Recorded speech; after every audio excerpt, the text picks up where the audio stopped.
Hola a todos, soy Ignacio García, profesor de Conocer Madrid de Casa del Reloj, y como en estos días no vamos a poder hacer nuestros paseos por la ciudad, vamos a hacer paseos virtuales y por eso os mando este tutorial para que lo hagamos juntos. El recorrido que vamos a hacer hoy es el de los palacios decimonónicos, es decir, palacios que se hicieron a lo largo del siglo XIX, sobre todo a finales, en la zona de Alonso Martínez o alrededores. El primero que vamos a ver, el primer palacio, es el Tribunal de Cuentas. El Tribunal de Cuentas, la esencia nace en la Casa de Cuentas creada por Juan II, el hermanastro de Isabel la Católica. Estuvo ubicado este primer Tribunal de Cuentas en el Palacio de los Consejos de la Calle Mayor, más tarde la Casa del Platero frente a la parroquia de Nuestra Señora de la Almudena, y por último se hizo el actual Tribunal de Cuentas en el solar del Conde de Aranda en el siglo XIX, es decir, entre 1860 y 1863. Como todos los que hacía el arquitecto Jareño, son edificios de estilo neoclásicos. Si nos ponemos a mirarlo, la fachada vemos que está dividida en 3 calles y estuvo dividida en 3 cuerpos. La calle principal, la central, vemos que sobresale un poquito que las otras 2 laterales, y el cuerpo bajo tiene ventanas de arco de medio punto rebajado y está enfoscado, y los otros 2 cuerpos originales están el dintel remarcado por piedra blanca y una especie de alero, cantoneras achaflanadas y luego el alero que recortaba y finalizaba el edificio.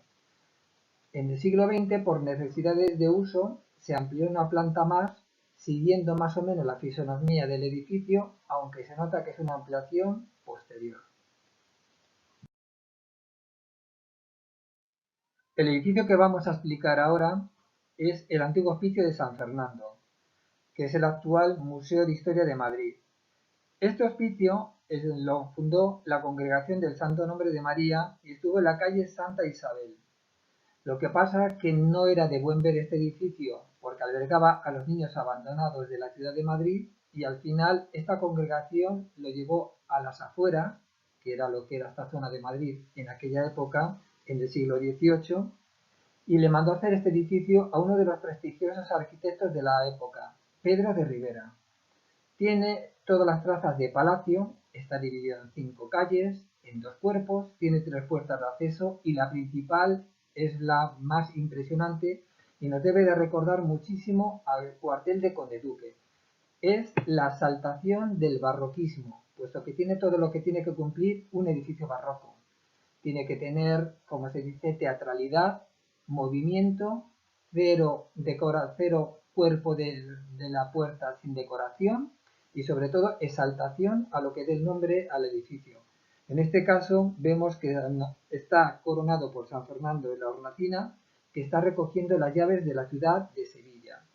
Tiene unas telas que lo recubren, que lo está despejando para que veamos la teatralidad de la fachada. Al lado del museo podemos ver una fuente, también de Pedro de Ribera, y es la Fuente de la Fama. La Fuente de la Fama es, como podemos ver, una alegoría a la fama, que la está coronando la fuente tocando la trompeta. Y es de piedra de granito toda la fuente, menos ciertos detalles, que son los delfines, que son de piedra blanca de colmenar de oreja. Pues tiene delfines, como os he dicho anteriormente.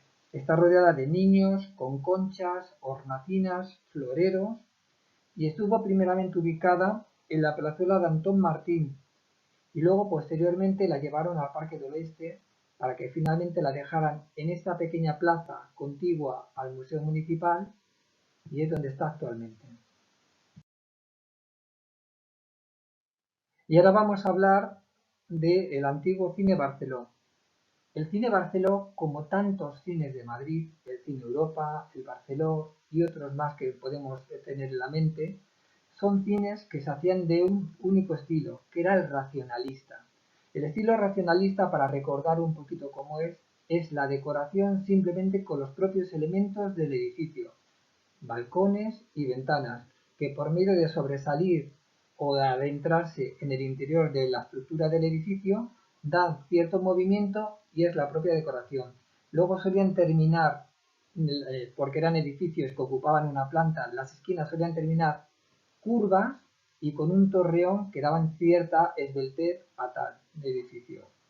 Este edificio lo hizo Luis Gutiérrez Soto, uno de los prestigiosos arquitectos, y se hizo en el año 1930. Por eso podemos ver que es el apogeo del racionalismo en América y se traslada a Europa, y Madrid no podía ser menos, y aquí tenemos un ejemplo.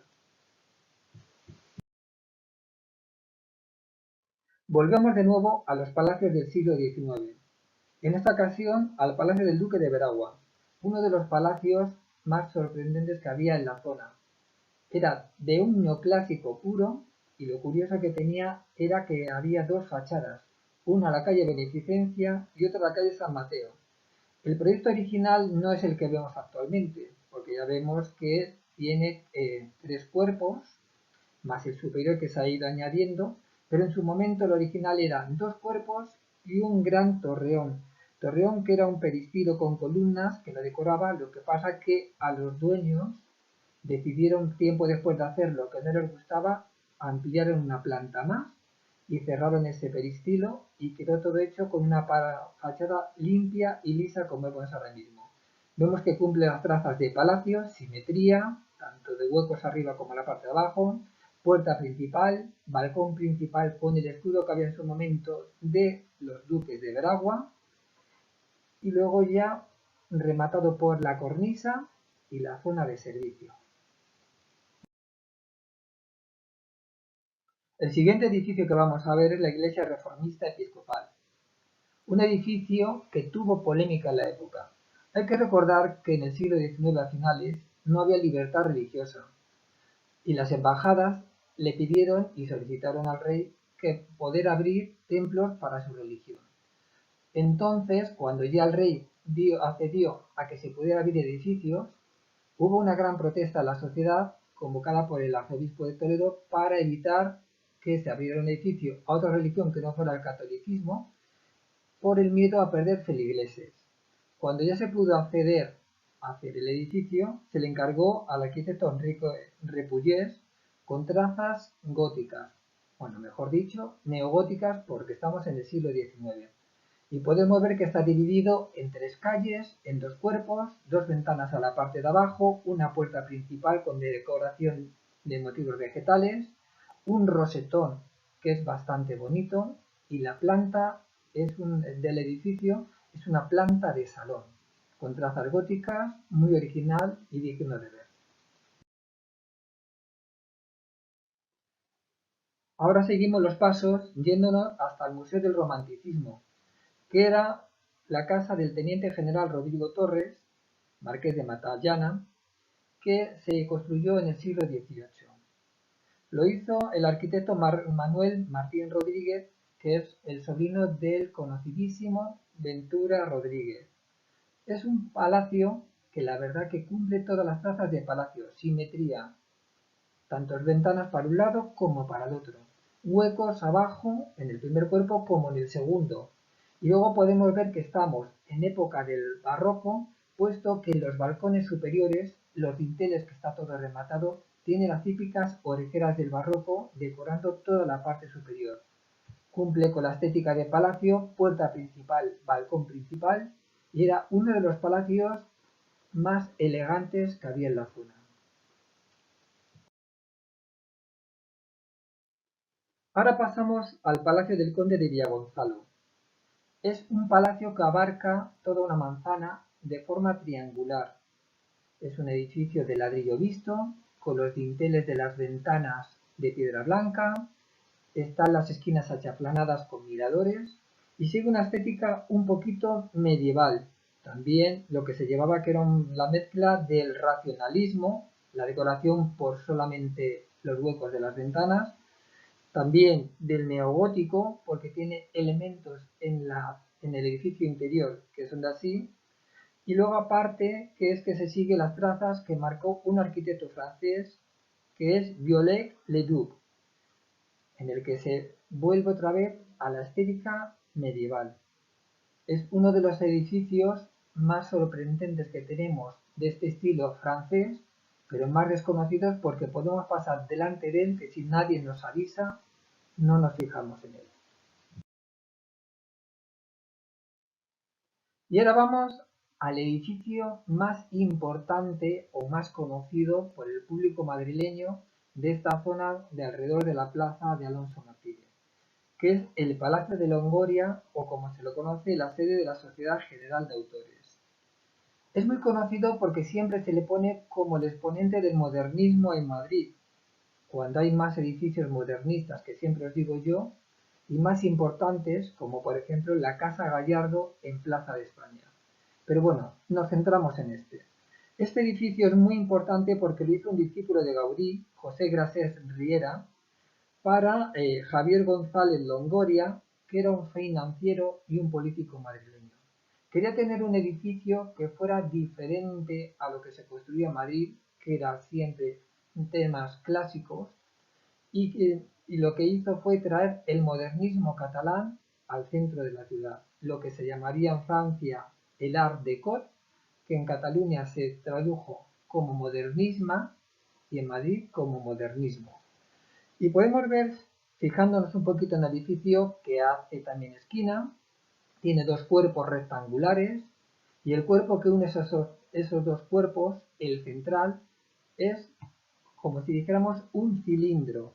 Y todo ello está decorado como le gustaba a Gaudí, que lo cogieron sus discípulos, con motivos vegetales, en el que se pueden ver nervios, vegetales, una rejería excepcional con margaritas, con motivos de hierro, y sobre todo lo más importante, más que el exterior, es la escalera principal que tiene el interior, que es de hierro, bronce y mármol, de que está labrada con pequeñas margaritas, con los pétalos de colores en cristal. Es un edificio sorprendente y es el que se define como el modernismo en Madrid. Ahora ya llegamos a la Plaza de Alonso Martínez, que hay que recordar que no se llamaba anteriormente Plaza de Alonso Martínez, puesto que era la plaza o Puerta de Santa Bárbara. Se llamaba así porque había una puerta, o más que puerta, portillo, que era el portillo de Santa Bárbara, que era una de las puertas que tenía la cerca de Felipe IV, que era la que bordeaba toda esta zona de aquí. Al ser las afueras de la ciudad, Felipe V mandó construir aquí la fábrica de tapices, a la que le puso el nombre de Fábrica de Tapices de Santa Bárbara, que es la que está actualmente cerca de la estación de Atocha. Esta fábrica, cuando se quitó, dio origen a la actual plaza, aunque ya más mermada, puesto que ya muchos edificios se construyeron en el antiguo solar. Con el tiempo, el nombre de Plaza de Santa Bárbara se termina cambiando y se le da el nombre de Plaza de Manuel Alonso Martínez. Y diréis, ¿y por qué se le cambia? Se le cambia en el 19 porque este político fue el que quiso traer o quiso instalar, o fue uno de los idearios del canal de Isabel II para traer las aguas de la sierra a la ciudad de Madrid en tiempos del reinado de dicha reina. Y ahora ya llegamos, pasando la plaza de Alonso Martínez, al Palacio de la Condesa de Adanero. Es un palacio muy desconocido. Es un palacio institucional actualmente, puesto que depende de las instituciones estatales. Y como vemos, era el típico palacio que se hacía en el siglo XIX a lo largo de toda la Castellana. Un palacio rodeado de una verja, con varias plantas, de puro estilo decorativo, sin ningún tipo de estilo clásico ni siguiendo ningún tipo no de dogma, y se realizó en el siglo XX ya, en el año 1911, por el proyecto que era de Joaquín Saldaña, y era para esta condesa que quería estar cerca de Madrid, pero a las afueras, y era uno de los palacios más elegantes y concurridos de la zona. Pues ya llegamos así, en nuestro paseo virtual, al Patronato de Enfermos, un edificio construido a principios del siglo XX, sobre el año 21, y lo hizo el arquitecto Luis Ferrero, no muy conocido. Lo que pasa es que este Patronato de Enfermos, que era una asociación fundada en el año 1907, lo hizo para socorrer a los pobres de Madrid. para ser atendidos. Como estamos a principios del siglo XX, pues se sigue con un estilo muy peculiar que nació a finales del siglo XIX, que es el neomudéjar, la imitación de la decoración mudéjar en edificios civiles de Madrid.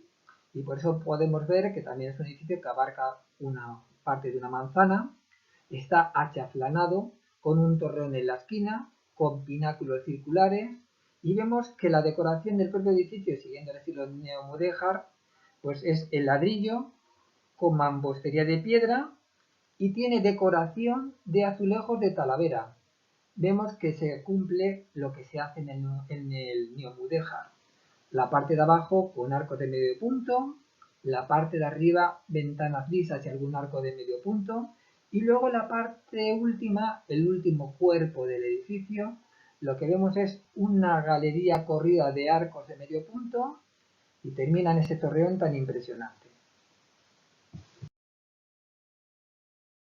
Y ya terminamos nuestro recorrido en el monasterio de las Salesas Reales. Y diréis vosotros, ¿las Salesas Reales no las que están donde están los tribunales? Sí, pero es que estas son las Salesas Reales, como se las llama, las actuales. Las Salesas Reales, sabéis que las fundó o que creó ese edificio Bárbara de Braganza, creyendo que su marido, Fernando VI, iba a morir antes que ella y que su suegrastra pues le iba a echar del Palacio Real. Al final es ella la que fallece, no tiene que utilizar el convento y con el paso del tiempo ese edificio queda para tribunales. Entonces las monjas fueron exclaustradas pues en el siglo XIX y se hizo este edificio nuevo exclusivamente para ellas. Este edificio lo hizo Federico Aparici, pero lo ejecutó al final el Marqués de Cubas. Y es un edificio muy sencillo que lo que más llama la atención es la portada de la propia iglesia, que está rematada por esa torre tan llamativa que se ve desde la propia plaza de Alonso Martínez. Y con eso nuestro recorrido ya hemos terminado. Espero que os haya gustado y cuando podamos lo haremos más que virtual, a pie. Un abrazo a todos.